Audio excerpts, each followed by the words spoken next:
मूसा अलैहिस्सलाम के टाइम में 7 साल तक आसमान से पानी रुक गया था। पानी आसमान से नहीं हो रहा था, बारिश नहीं हो रही थी। सभी लोग दौड़े दौड़े मूसा अलैहिस्सलाम के पास गए कि आप अल्लाह के पैगंबर हैं, दुआ करें बारिश होगी। हरियाली खत्म हो गई है, घास फूस जल गया है, दरख्त के पत्ते झड़ गए हैं, सूखी लकड़ियां हैं, बड़े बड़े जानवर छोटे जानवरों को शिकार कर रहा है। आप दुआ करेंगे बारिश होगी।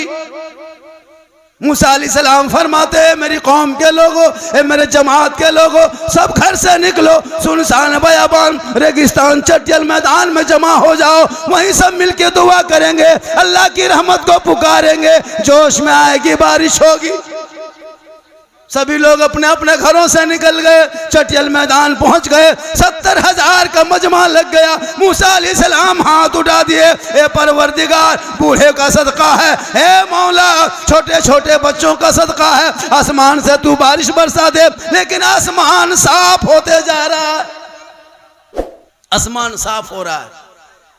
मूसा अलैहिस्सलाम फरमाते मौला, मैं इन कौम के पैगंबर हूँ, इस कौम के ये मेरी कौम है, ये मुझे अपने पैगंबर तस्लीम करते हैं। आज अगर मेरी दुआ ना कबूल हुई, इनको मेरे ऊपर भरोसा उठ जाएगा। हे मौला, इज्जत और आबरू का सवाल है, तू आसमान से बारिश बरसा दे।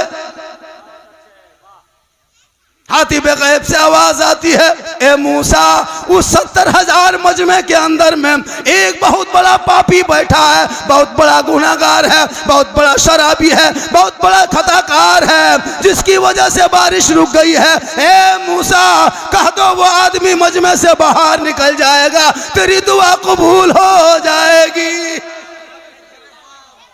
ए मौला, मैं इस 70,000 के मजमे में कैसे आवाज लगाऊं? मेरी आवाज 70,000 मजमों में कैसे पहुंचेगी? रब फरमाते हैं मूसा, आवाज लगाना तेरा काम है, आवाज पहुंचाना तेरा रब का काम है। हज़रत मूसा ने आवाज लगा दी, ए मेरे कौम के लोगों, इस मजमे के अंदर एक बहुत बड़ा पापी बैठा है, जिसकी वजह से दुआ नहीं कबूल हो रही है। वो पापी जल्दी से मजमे से बाहर निकल जाए ताकि बारिश बरसेगी, आसमान से पानी पड़ेगा, जल्दी करो बाहर निकलो। ए मजमे में बैठे पापी कौन हो, निकल जा बाहर। निकलेगा?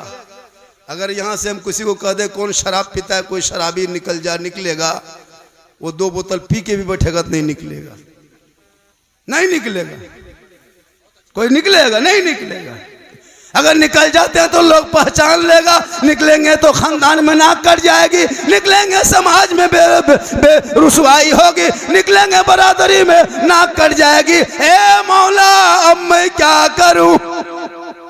निकलता हूं बेइज्जती होती है, निकलता हूं समाज में पहचाने जाएंगे, निकलता हूं तो खानदान की रुसवाई होती है, और अगर ना निकलूं तो बारिश नहीं होती है। ए मौला, मैं क्या करूं? परवरदिगार, अब मैं क्या करूं? अब मैं निकल भी नहीं सकता हूँ, बैठ भी नहीं सकता हूँ, अब मैं क्या करूँ? वो बंदा उसी मजमे के अंदर बैठे बैठे तौबा करने लगा, ए परवरदिगार, ए मौला, मेरी इज्जत बचा ले, मेरी आबरू बचा ले, मैं बैठे बैठे 70,000 मजमे के अंदर तौबा करता हूँ, मौला मेरी तौबा को तो कबूल कर ले। वो दिल से बंदा रोने लगा, और दिल से जो आह निकलती है असर रखती है, पर नहीं ताकते परवाज मगर रखती।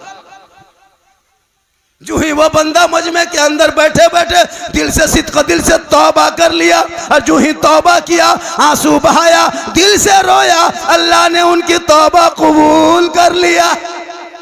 और जो ही तौबा कबूल हुई, आसमान पे बादल छाने लगा, आहिस्ते आहिस्ते बारिश शुरू हो गई। मूसा अलैहिस्सलाम दोबारा हाथ उठाते हैं, हे मौला, हे परवरदिगार, तेरी कुदरत समझ में नहीं आ रही है, कोई निकला भी नहीं है, बारिश होने लगी है। ए मौला, ये तेरी कुदरत मुझे समझ में नहीं आ रही है, तेरा हुक्म था निकलेगा तब बारिश होगी, कोई निकला भी नहीं। हाथी बेगैब से आवाज आती है, ए मूसा, जिस पापी की वजह से बारिश रुकी थी, जिस गुनहगार के वजह से बारिश रुकी थी, जिस खताकार के वजह से बारिश रुकी थी, उसी 70,000 मजमे के अंदर बैठे बैठे दिल से तौबा किया, मेरी रहमत को दिल से पुकारा, मैंने तमाम गुनाह माफ करके उन गुनाहों को नेकियों में बदल दिया।